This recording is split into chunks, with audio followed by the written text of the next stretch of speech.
Collab Edition. Napagtagumpayan ng mga housemates ang kanilang weekly task na naging daan para sila ay makapagbigay ng tulong sa kanilang chosen charity. Matagumpay ninyong nailipat ang 100 na bola, kaya binabati ko kayong lahat.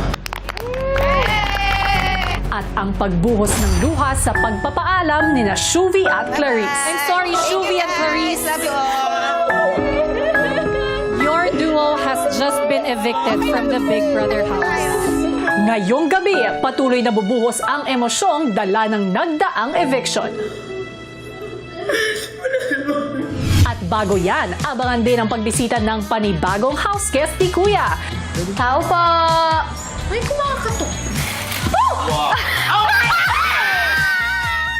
Pakatutukan lahat ng yan dito lang sa Pinoy Big Brother Celebrity Collab Edition. Sa pagsisimula ng araw ng eviction, Sikat na sikat ang Pinoy, kahit saan mapunta. Kitang-kita mo naman ang kagalingan, no? Good morning, y'all! Good morning! Morning, girls! Love you. How are you, Kuya? Could be my last good morning to you. ang nominadong si Shuvi nagbahagi ng kanyang mga saloobin kay Esme. Medyo naghihingay ako. Rescue. Hindi ko siya naging close. Meron pa yan? Bakla. What if hindi kayo lalabas, diba?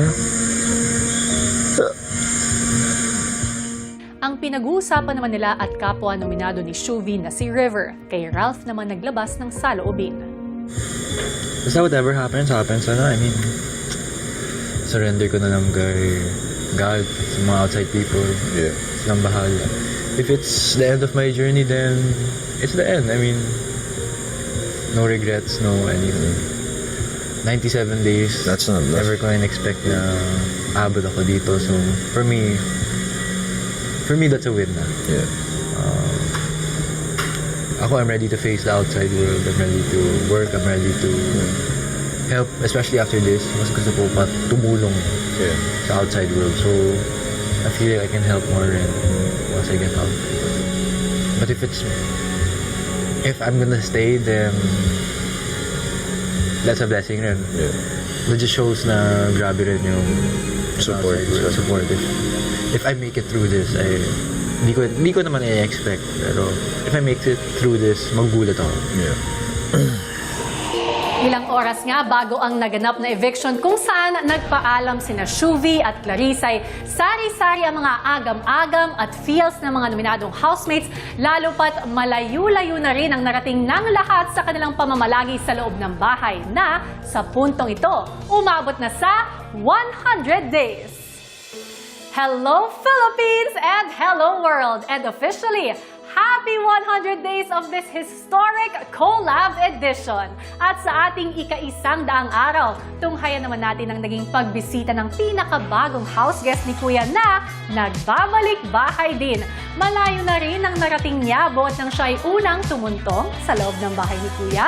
At kaugnay nito, ano naman ang maibabahagi niya sa mga housemates? Pilipinas at Team Online, narito ang kwento.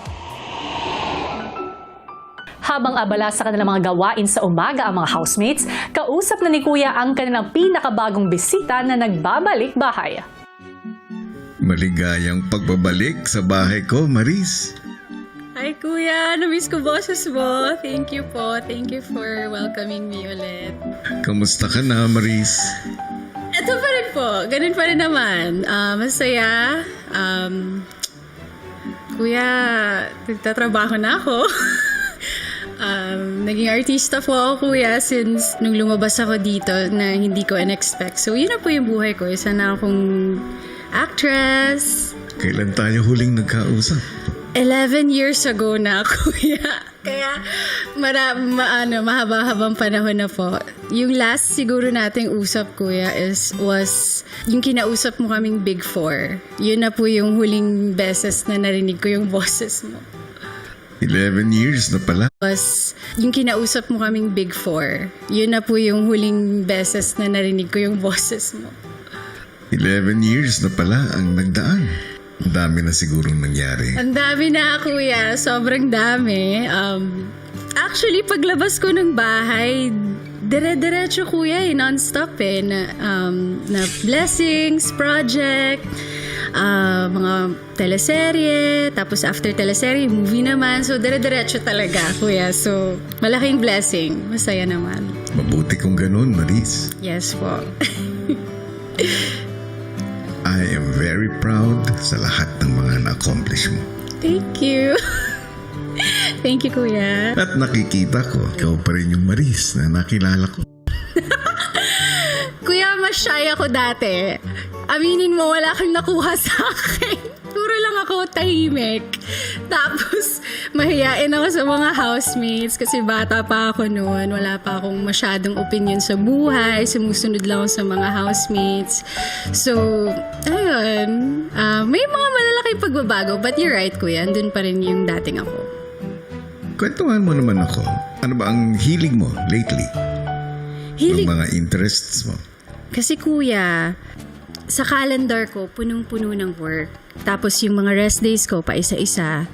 So, it's either mag-workout ako and yung isang ginagawa ko ay mag-picnic talaga. So, yan yung bagay na hilig ko ngayon. Maglatag ng tela sa grass, may pagkain, may speakers, may music, may friends. Lagi akong nag-aaya sa friends ko, Gika ba mag-picnic tayo, hanap tayo ng kakahuyan. Yan talaga yung sinasabi ko sa kanila kasi yun yung way ko of going back to myself. Kasi sa work ko, you give so much energy and para hindi ka maubos, yun yung charge ko, yung picnic. Maris, dahil dyan, gusto kong isorpresa mo ang mga housemates ko. Yes! Gusto ko yan. Magse-set up ka ng isang picnic Okay po. sa may garden area. Okay po. Pero kasabay nito, may isa rin akong task na ibibigay sa'yo. Oh, okay. What is it, kuya? Ang task na ito ay may kinalaman sa duos ng bahay ko. May 6 na tanong na kailangan nilang sagutin. Okay po. At tungkol ito sa kanilang mga duos. Okay po. Nandyan yung task letter. Housemates, ngayong araw ay sasagot kayo ng 6 na makahulugang tanong. Para nga sa task ni Maris, sa kanilang picnic ay bubunot siya ng mga tanong sa isang lalagyan na kailangan sagutin ng magkakaduo na housemates sa harap ng lahat. Layunin ng gawain ito na patatagin ang emosyonal na koneksyon ng magkaka-final duo, balikan ang kanilang pinagdaanan at pinagsamahan sa loob ng bahay at magbukas ng kanilang mga damdamin. Matapos basahin ng task letter ay kinuha na rin ni Maris ang basket na naglalaman ng mga gamit at pagkain para sa picnic. Mga pagkain, sandwiches, may mat. Oh no! Kuya, paano yan? Magka-pattern kami ng picnic mat. Baka mag-blend in ako sa kanila, pero okay lang. Okay, good luck, Maris. Thank you, kuya. Matapos makausap ni Kuya ay tumuloy na nga sa garden area si Maris.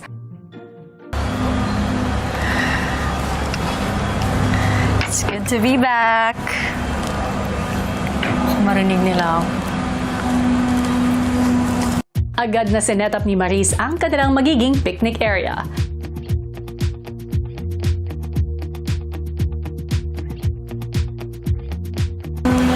Ready na.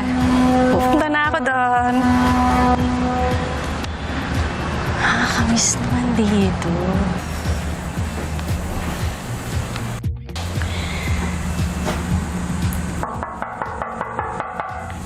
Tao po! Tao po!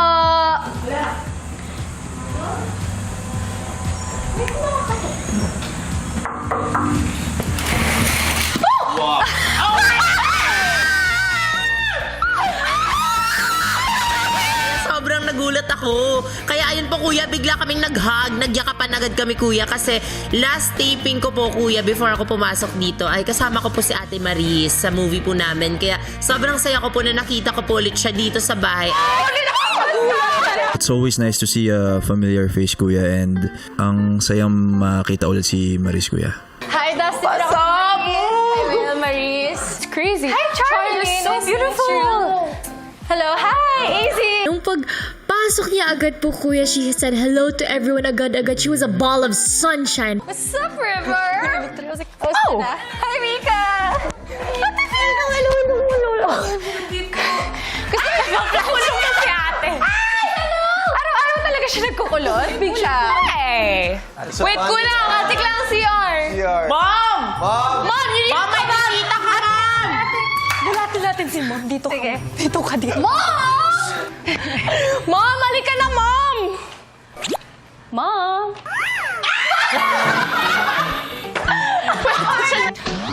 Pasensya na, Mom. Nakadistorbo pa yata si Marisa.